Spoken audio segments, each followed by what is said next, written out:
제가 아는 목사님 한 분은 참 목회를 잘하고 승리하고 또 이렇게 보면 걱정이 없을 것 같은 그런 분이 한 분 계십니다. 많은 목회자들이 그분을 이렇게 바라보면서 아주 좋은 도전을 받습니다. 근데 어딘지 모르게 그분의 얼굴에는 어두운 그림자가 있고 수심이 서려 있는 것 같은 모습이었습니다. 근데 언젠가 그분이 이런 말씀을 합니다. 그 수심의 원인을 말씀하시는데 내 마음속에는 남모르는 고민이 하나 있습니다. 그런데 아버지가 믿지를 않습니다.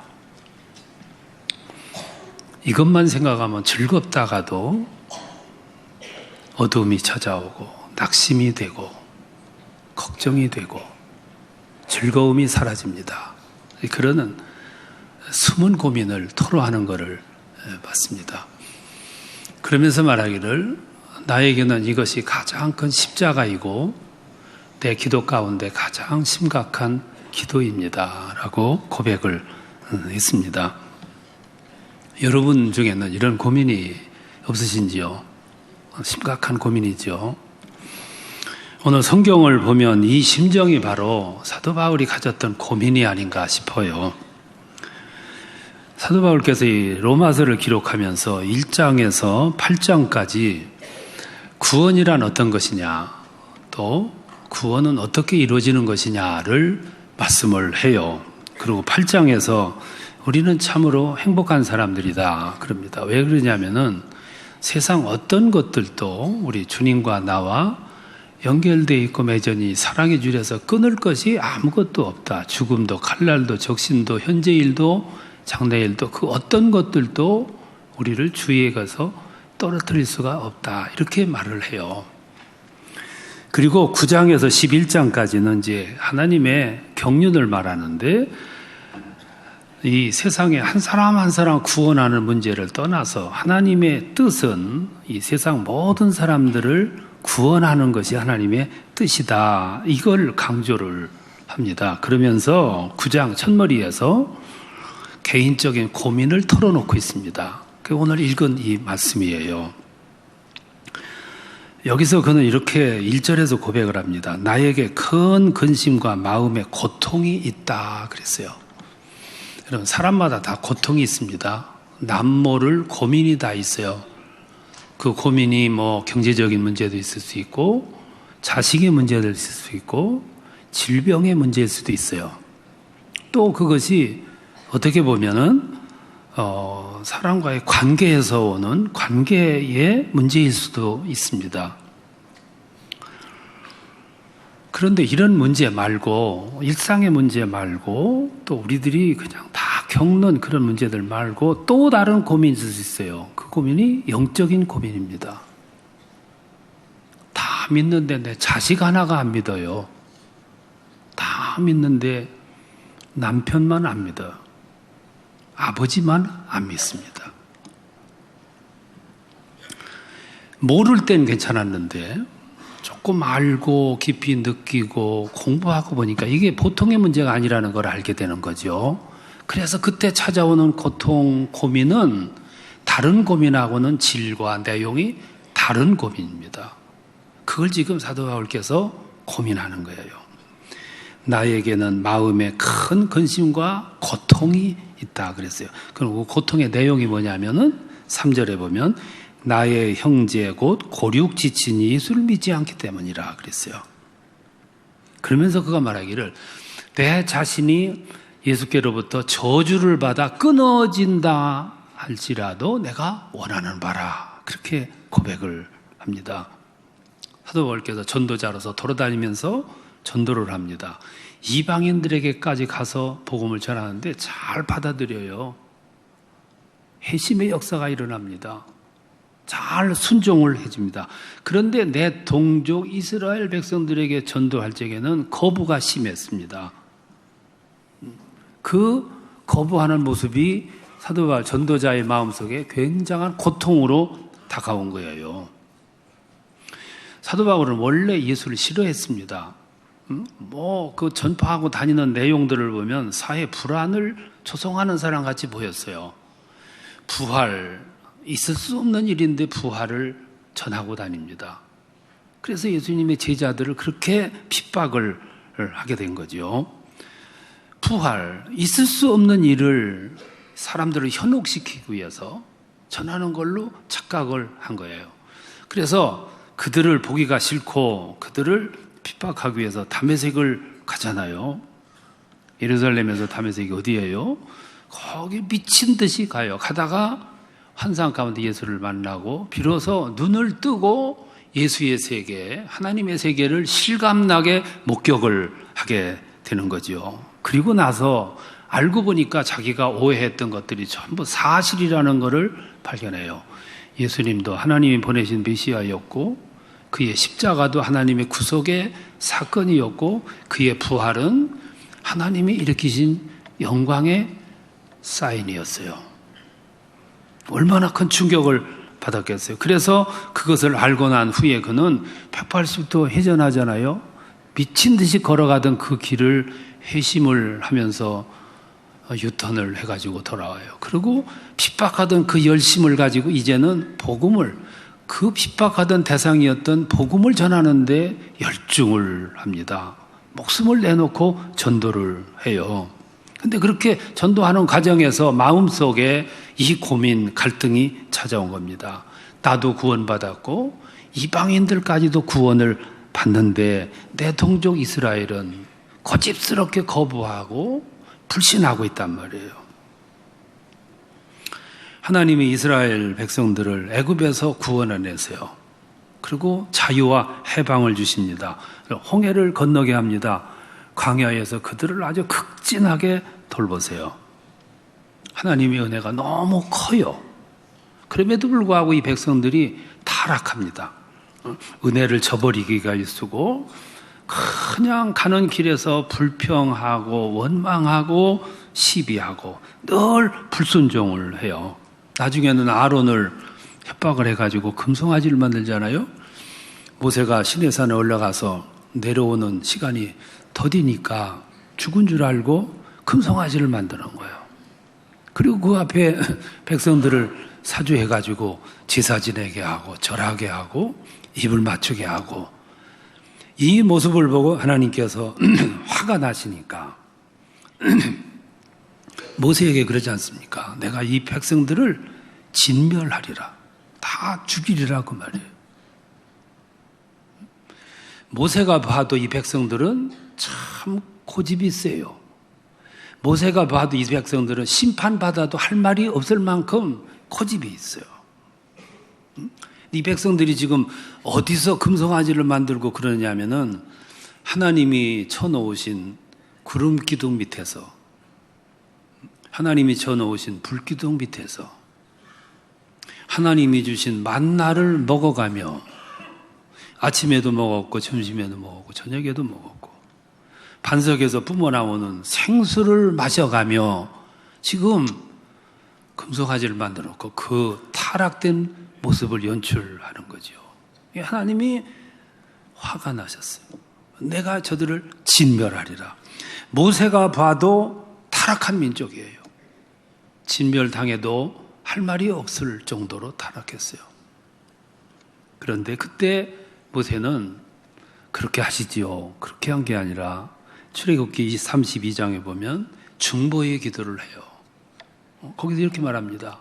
슬프도소이다. 이 백성이 큰 죄를 지었나이다. 그러나 합의하시면 저들을 용서하소서. 저들을 용서하시지 않으면 나도 저들과 함께 저주를 받아 죽겠습니다. 지도자에게는 이런 안목이 있어야 되고 이런 책임감을 가져야 돼요. 모세는 그래서 위대한 거예요. 심판받아 마땅한 이 백성들을 그들을 위해서 중보하는 거예요. 왜 중보했냐면 일단은 살려놔야 되기 때문에, 일단은 심판에서 모면해야 되기 때문에, 그래서 중보 기도를 하는 거예요. 그 심정이 오늘 여기 나타나 있는 사도 바울의 심정이에요. 사도 바울은 자기 이스라엘 민족들, 동족이기 때문만 그들을 위해서 이렇게 애타는 게 아니에요. 그들은 먼저 된 자예요. 장자입니다. 하나님이 이스라엘 백성들에게 무한한 약속을 주셨어요. 4절의 내용처럼 가장 먼저 주어진 약속이 뭐냐면은 그들을 양자 삼았어요. 수많은 민족 가운데, 수많은 사람들 가운데 하나님은 그들을 선택해서 하나님의 백성을 삼았어요. 그리고 그들을 얼마나 알뜰하게 보살피십니까? 여러분, 출애굽하는 과정 보세요. 애굽 사람들과 이스라엘 백성들과 이렇게 차별하실 수가 없어. 이 백성들을 이끌어서 해방시키는데 그렇게 자상하게 그들을 안내하고 인도하고 보살필 수가 없다 이 말씀이에요. 너무 편애할 만큼 그런 모습으로 그들을 지켜요. 그것뿐입니까? 그들에게 각종 언약을 주셨어요. 아브라함에게 그들에게 엄청난 약속 주잖아요. 내가 이 민족을 앞으로 번영하게 하고 발전하게 하고 하늘의 별처럼 많이 부흥하게 하리라. 그리고 넓은 땅을 주리라. 그리고 너희들이 어디로 가든지 복의 근원이 되게 할 거라. 엄청난 약속을 주세요. 그 약속이 그뿐입니까? 모세에게 또 약속하잖아요. 내가 이 백성을 반드시 젖과 꿀이 흐르는 땅으로 인도하리라. 그뿐입니까? 마지막에는 그들의 혈통에서 예수가 태어나는 엄청난 약속이 주어져요. 보통 대우냐 이 말씀이에요. 그런데 이스라엘 백성들이 이걸 잊어버린 거예요. 먼저 된 자인데, 먼저 부름받은 사람들인데 그 약속을 잊어버려요. 거부하는 거죠. 그래서 오시마 하신 그 예수를 잡아 십자가에 죽이고, 그리고 그를 전하는 사람들을 핍박을 하는데 지칠 줄 모르는 그런 열심을 가지고 핍박을 한다고 말씀해요. 이방인들은 다 믿는데 고집스럽게 내 백성들은 믿지 않단 말이에요. 그러니까 먼저 된 자가 나중되는 거예요. 그래도 사도 바울은 포기하지 아니하고 그 유대인들에게 열심히 전도하는데 나중에는 이 동족이 사도 바울도 잡아 죽이려고 돌을 던지고 핍박을 해요.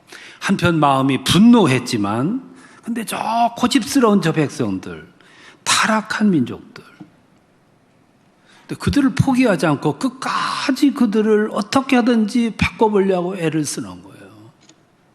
그래서 고백한 말이 내가 예수 그리스도로 말미암아 저주를 받아 끊어질지라도 원하는 바라. 이게 전도자의 아픈 마음이에요. 그럼 이 백성들 왜 이렇게 타락했냐 하면 몇 가지 이유가 있어요. 그들의 신앙이 잘못되어 있어요. 신앙이 잘못되어 있고 신학이 잘못되어 있어요. 첫 번째는 믿음으로 구원받는다는 것을 무시하고 아직도 율법으로 전통으로 행위로 구원받는다 이렇게 믿고 있어요. 이게 신학이 잘못된 거죠. 지금은 복음 시대입니다. 예수 시대예요. 부활의 시대입니다.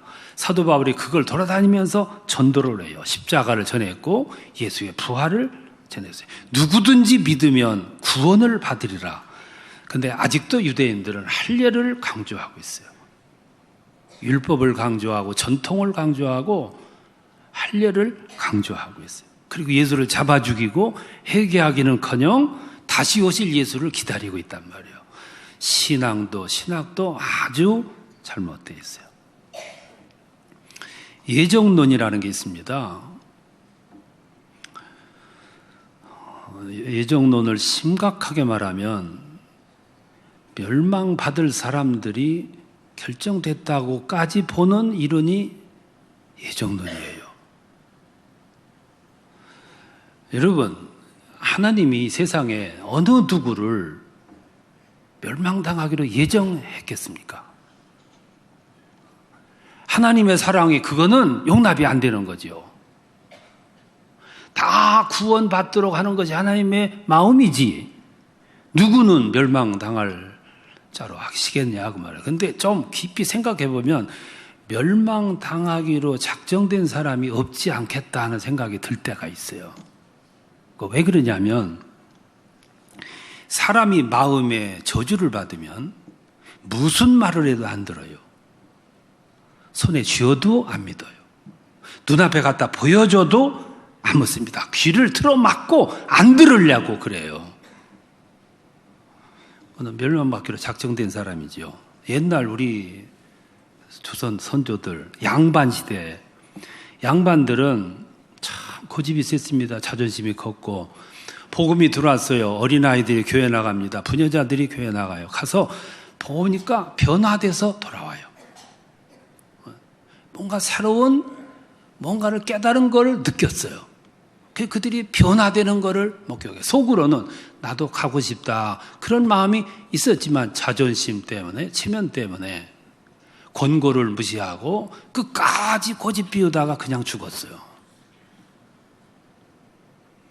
쉽게 말하면 이분들이 기회가 왔는데 여건이 주어졌는데도 거부함으로 멸망받은 사람들이에요. 지금 유대인들이 그런 상황이에요. 그들에게 열심히 복음을 전하면서 안타까운 마음으로 외치기를 내 자신이 대표로 예수 그리스도로 말미암아 저주받아 떨어질지라도 내가 원하는 바라. 여러분 이 심정 이해하시겠어요? 얼마나 진지한 차세요. 우리는 그걸 가리켜서 사랑이라 그래요. 내가 저주받을지라도 내가 거꾸로 틀어질지라도 저들이 살 수만 있다면 이게 사랑이에요. 전도자의 사랑. 유대인들은 신앙이 잘못돼요. 또 하나는 하나님의 의를 왜곡했어요. 10장 3절에 보면 하나님의 의를 모르고 자기 의를 세우려고 힘써 하나님께 복종하지 아니했다 그랬어요. 유대인들은 하나님을 잘 아는 것처럼 알았어요. 하나님을 누구보다도 잘 알고 하나님의 사랑을 가장 많이 받는 사람이라 이렇게 인정을 했어요. 그래서 열심으로 열정적으로 율법을 지켰어요. 근데 여러분 열심이 다 좋은 건 아닙니다. 잘못된 열심은 많은 사람들을 오도해요.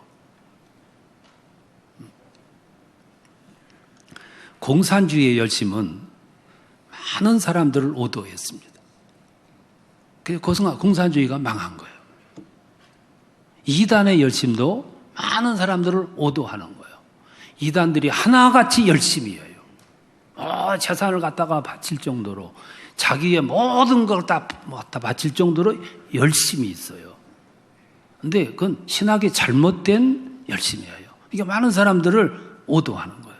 이스라엘의 열심은 율법을 지키는데 처절할 만큼 지켰는데 그건 잘못된 열심이었어요. 예수님이 하나님을 아버지라고 불렀다고 잡아서 십자가에 죽였어.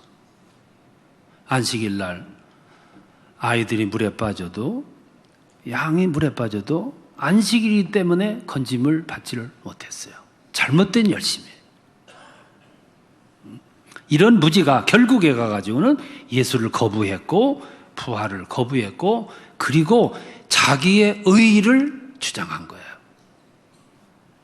10장 3절에 보면 자기의 의의를 세우려고 하나님의 의의에 복종하지 않았다 그랬어요. 오늘 교회들이 물론 여러 층의 분들이 모이기 때문에 의견이 다를 수 있는데 그래서 불화가 올 수 있어요. 불화의 원인을 들어가 보면 하나님의 의가 축소되고 내 의가 강화됐기 때문에 불화가 오는 거예요. 모든 교회 공동체는 하나님의 의를 중심으로 모여야 되고 그 의를 중심으로 순종하고 나가야 되는데 그 의가 축소가 되고 내 의가 강화가 되다가 보니까 갈등이 오는 거예요. 모든 교회 가보세요. 틀림없습니다. 가정에서, 사회에서, 교회에서, 어느 공동체에서 내 의가 강화가 되면 공공의 의는 죽게 돼 있어요. 그래서 분열이 오게 되는 거죠. 유대인들은 하나님의 의를 오해했어요. 곡해를 한 거죠. 또 하나는 하나님의 뜻은 이 세상 모든 사람들이 다 구원받는 거예요. 그게 하나님의 경륜 섭리 뜻이에요. 유대인들은 하나님은 우리만의 하나님이라고 믿었어요. 하나님을 우리 안에 가뒀어요. 우리만의. 이방인들 보기를 짐승 보듯이. 그것도 곡해고 오해예요. 하나님의 뜻은 이 세상 모든 인류가 다 구원받는 것이 하나님의 염원이었어요. 그래서 10장 13절에서 누구든지 주의 이름을 부르는 자는 구원을 얻으리라 그랬어요. 누구든지. 근데 유대인들은 그런 하나님의 의도와 뜻을 곡해를 해버리는 거예요. 그러니까 사도 바울의 전도를 받지를 못하는 거죠. 여러분들은 예수를 알게 된 동기가 어떻게 알게 됐는지, 어떻게 예수를 믿게 돼서 여기까지 오늘 와서 앉게 됐는지 잘 모르겠는데, 예수 믿는다는 건 굉장히 어려운 일이에요. 두 가지 이유 때문에 어려워요. 하나는 예수 믿는다고 당장 주어지는 게 없어요. 사람들이 안 믿어요. 뭔가 주어져야 되는데. 그러니까 예수를 믿는데 아무것도 주어지는 게 없어요. 그러니까 바쁜 세상에 주어지는 거 없는데 안 나오는 거죠. 또 하나가 있어요. 그게 무관심이에요. 예수를 믿어도 안 믿어도 달라지는 거 아무것도 없어요. 관심이 없어지는 거예요. 여러분, 무관심이라는 거 무서운 거예요. 관심이 없다는 건 무서운 거예요. 에서가 자기에게 주어졌던 소중한 유산에 대한 소중함을 몰랐어요. 무관심이었어요. 무관심하면 상실하게 돼 있어요. 뺏기게 돼 있고 잃어버리게 돼 있어요. 무관심 무서운 거예요. 성경을 왜 이렇게 멀리 하냐면 관심이 없기 때문에 그래요. 성경 말씀에 관심이 크게 되면 읽을수록 정신이 바짝 나는데 관심이 없기 때문에 한 장만 봐도 잠이 오는 거지요. 수면제. 수면제보다 더 효과가 좋아. 어떤 여인이 책 한 권을 사서 읽었는데 그 책이 재미가 없었어요. 집어 던졌는데 나중에 결혼하고 보니까 자기 남편이 그 책을 쓴 사람이에요. 그래서 정신 번쩍이 나가지고 책을 찾아가지고 읽어보니까 그렇게 내용이 재밌고 좋을 수가 없어요. 달라진 게 뭔데? 뭐가 달라지는데? 관심이 달라진 거예요. 관심을 가지고 읽으니까 그렇게 재미없던 책이 그렇게 재미있어진 거예요.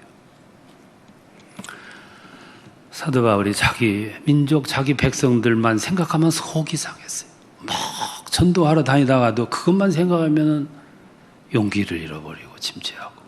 그래서 그들에게 고백을 했어요. 내가 예수께로부터 대표적으로 저주를 받아 끊어진다 할지라도 원하는 바라. 그러면서 마지막에 사도 바울이 기대를 가져요. 그 기대를 갖는 대목이 10장 21절이에요. 이스라엘에 대하여 이르되 순종하지 아니하고 거슬러 말하는 백성에게 내가 종일 내 손을 벌렸노라 하시니라. 이 말씀에 사도 바울이 희망을 거는 거예요. 이게 무슨 말이냐면 탕자 아버지의 모습이에요. 탕자 아버지는 집 나간 자기 자식이 돌아올 시간을 위해서 문을 열어놓고 밤새도록 팔을 벌리고 기다리고 있는 거예요. 이게 하나님의 모습이에요. 이게 또 호세아의 모습이에요. 하나님이 호세아에게 창부를 얻어서 결혼하라 그래서 창부를 얻어서 결혼했어요. 처음에는 아들, 딸 낳고 잘 살았어요. 어느 날부터 창부의 기질이 돋아나기 시작해요. 자꾸 집 나가요. 나중에는 팔려가. 그때마다 돌아올 아내를 생각하면서 어린 나이를 등에 업고 달빛 아래 하염없이 눈물을 흘려가면서 기다리는 거예요. 그게 하나님의 모습이에요. 돌아올 날을 고대하면서 기다리는 거예요. 이게 그 말이에요. 이스라엘에 대하여 이르되 순종하지 아니하고 거슬러 말하는 백성에게 내가 종일 내 손을 벌렸노라. 사도 바울은 언젠가는 이 백성들이 돌아오리라. 이게 희망을 갖는 거지요. 그러니까 저 돌아오는 시간이 늦어지는 것에 대해서 안타까워하는 전도자의 모습이 오늘 성경에서 말씀하고 있어요. 내 가족이 다 믿습니다. 근데 자식 하나가 안 믿어요. 내 가족들이 다 믿습니다. 근데 아버지가 안 믿어요. 몰랐을 때는 괜찮은데 좀 깊이 깨닫고 보니까 이건 엄청난 문제예요. 즐겁다가도 그것만 생각하면 즐거움이 사라지고 얼굴에 수심이 만들어지는 거죠. 그게 하나님의 모습이고 사도 바울의 모습이고 그게 오늘 우리들의 모습이에요. 돌아보세요. 그게 나의 모습이에요. 내 부모가, 내 형제가, 내 여러 자식 가운데 하나가 그게 전도자의 마음이고 그게 내 마음이고 하나님의 마음이에요. 가을을 보내면서 12월 둘째 주일을 전도주일로 정했어요. 이날 이 문제가 해결되는 주일이 되시기를 바랍니다. 모세의 심정으로 사도 바울의 심정으로 이 문제를 위해서 기도하시면 내 병을 낫게 해주세요. 미래가 창대하게 해주세요. 이 기도는 늦춰질런지 몰라도 내가 대표적으로 예수로부터 저주를 받아 끊어질지라도 저들이 믿는다면 내가 원하는 바라. 이 제목이 여러분들의 기도의 제목이 되시기 바랍니다. 그 기도를 하나님이 역사하시며 들으실 줄로 믿습니다. 그런 축복이 함께 하시기를 축원합니다.